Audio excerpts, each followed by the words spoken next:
Hey guys welcome to N studio. So நம்ம CM Vijay அவருடைய ஜனநாயகன் படம் எப்போ தான் ஓடிடியில் ரிலீஸ் ஆகும் அப்படின்னு சொல்லிட்டு தான் நம்ம எல்லாருமே ஈகலாக வெயிட் பண்ணிட்டு இருக்கோம். ஸோ இதனால் வந்து தேட்டரில் எப்போ ரிலீஸ் ஆகும்னு வெயிட் பண்ணோம். ஸோ தேட்டரில் ரிலீஸ் ஆகி இன்னோட 25-26 நாள் வந்து ஆயிடுச்சு. ஸோ இதுக்கப்புறமா படம் எப்போ ஓடிடியில் இறங்கும் அப்படின்னு சொல்லிட்டு தான் வெயிட் பண்ணிட்டு இருக்கோம். ஸோ அந்த வகையில் இந்த படம் வந்து ஆகஸ்ட் 21 ஓடிடியில் இறங்கிடும் அப்படின்னு நம்ம சொல்லப்படுது. ஸோ ஓடிடி ரைட்ஸை பொறுத்த வரைக்கும் வந்து ஃபர்ஸ்ட் வந்து அமேசான் பிரைம் வாங்கியிருந்தாங்க. ஸோ அவங்க வந்து பார்த்தீங்கன்னா இப்போ வேண்டாம் அப்படின்னு சொல்லிட்டு விட்டுட்டாங்க. அண்ட் அதுக்கப்புறமா இப்போ வந்து ஜி5 தான் வாங்கியிருக்காங்க அப்படின்னு சொல்லப்படுது. ஸோ அதனால் அஃபிஷியலான மூவி டீம் எங்கேயும் சொல்லல. ஸோ அதை எப்போ அனௌன்ஸ் பண்ண போறாங்க. ஸோ எப்போ ஓடிடியில் இறக்க போறாங்கன்னு தெரியல. பட் ஆனால் ஆகஸ்ட் 21 சொல்லப்படுது. ஸோ பாப்போம் மூவி டீம் அப்டேட் கொடுக்குறாங்களா அப்படின்னு சொல்லிட்டு. மூவி டீம் இப்போ வரைக்கும் கேவின் ப்ரொடக்ஷன் வந்து பார்த்தீங்கன்னா டாக்ஸிக் படத்தை இறக்குறதுல தான் மும்முரமா இருக்காங்க. ஸோ அதுக்கு தான் வந்து ப்ரமோஷன் பண்ணிட்டு இருக்காங்க. இன்னும் ஜனநாயகன் படத்தை எட்டி பார்க்கல. ஸோ பாப்போம் எப்போ அப்டேட் கொடுக்குறாங்கன்னு சொல்லிட்டு. ஸோ கண்டிப்பாக நான் 2 நாள் கொடுத்துருவாங்கன்னு நினைக்கிறேன். ஸோ அப்டேட் வந்து அப்டேட் பண்றேன். அண்ட் ஓடிடியில் அன்கட் வெர்ஷன் வருமா அப்படின்னு கேட்டிங்கன்னா எனக்கு தெரிஞ்சு வந்து பார்த்தீங்கன்னா தேட்டரில் ரிலீஸ் ஆனால் அந்த ஒரு வெர்ஷன் தான் வரும்னு நினைக்கிறேன். ஸோ லீக்கான வெர்ஷன் வந்து பார்த்தீங்கன்னா படம் என்னைக்கு ரிலீஸ் ஆனிச்சோ அன்னைக்கே வந்து லீக்கான வெர்ஷன் வந்து இறக்கிட்டாங்க இன்டர்நெட்டில். ஸோ இப்போ லீக் ஆகாமல் தேட்டரில் பார்த்த வெர்ஷன் வந்து பார்த்தீங்கன்னா ஓடிடியில் தான் இறக்குவாங்க. ஸோ ஜி5 தான் இறக்குவாங்க. ஸோ வெயிட் பண்ணுங்க.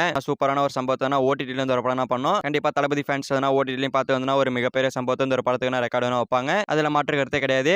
ஓகே ஃப்ரெண்ட்ஸ், நம்ம சிஎம் விஜய் அவர்களோட ஜனநாயகன் படம் வந்து பார்த்தீங்கன்னா ஆகஸ்ட் 21 ஓடிடியில் ரிலீஸ் பண்ண போறாங்க அப்படின்னு சொல்லப்படுது. ஸோ யார் ரிலீஸ் பண்றா அப்படின்னு பார்த்தீங்கன்னா ஜி5 தான் வாங்கியிருக்காங்க. ஸோ அவங்க தான் ரிலீஸ் பண்ண போறாங்க அப்படின்னு சொல்லப்படுது. ஸோ இதை பத்தி உங்களோட கமெண்ட்ல சொல்லுங்க. ஸோ இந்த வீடியோ பிடிச்சிருந்தா லைக் பண்ணிட்டு நம்ம சேனல் சப்ஸ்கிரைப் பண்ணி சப்போர்ட் பண்ணுங்க. தேங்க்யூ ஃபார் வாட்சிங். அடுத்த வீடியோவில் பார்க்கலாம். தேங்க்யூ.